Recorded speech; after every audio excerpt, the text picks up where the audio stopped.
Call of Duty actually admitted that they use engagement optimization matchmaking, or EOMM, in their multiplayer games. In December of 2022, I published one of the Call of Duty community's most comprehensive videos on engagement optimization matchmaking. I explained it in detail. I showed how it's not a good thing, and it's spreading from mobile free-to-play online multiplayer games to console and PC games like Warzone.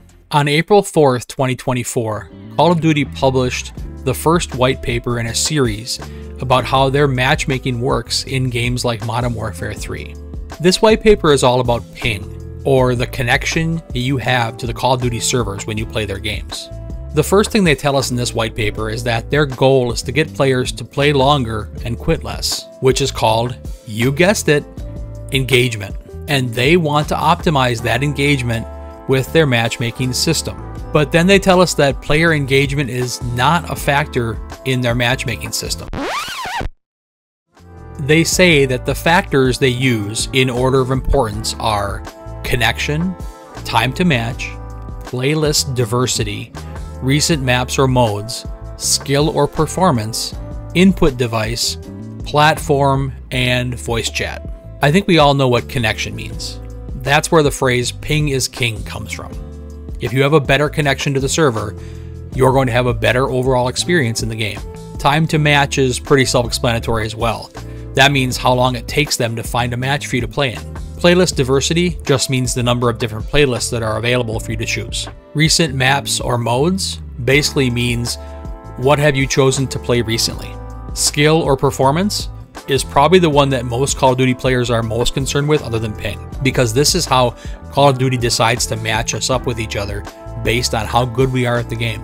Input device just means whether you're playing on a controller or a mouse and keyboard. Platform is just the device you choose to play on. Are you playing on a console or are you playing on a PC? And finally, voice chat is just whether you have that enabled or disabled. They eventually tell us that they're actually closely tracking certain key performance indicators, or KPIs, such as how your ping changes over time, what causes some people to drop out of a lobby once a match starts, the difference in skill level between players who are matched in the same lobby, the outcome of those matches, how long each player chooses to play, when players decide to quit the game, otherwise known as player churn. And finally, the results of those random in-game surveys that we get once in a blue moon. But then they say something confusing. These metrics are not used directly as inputs to the matchmaking selection algorithm, but are observable outcomes that tell us if our matchmaking approach is working in the eyes of our players. Here's something I know from working for big international companies like Activision. Companies do not collect data on their products and then choose not to use any of it to improve those products.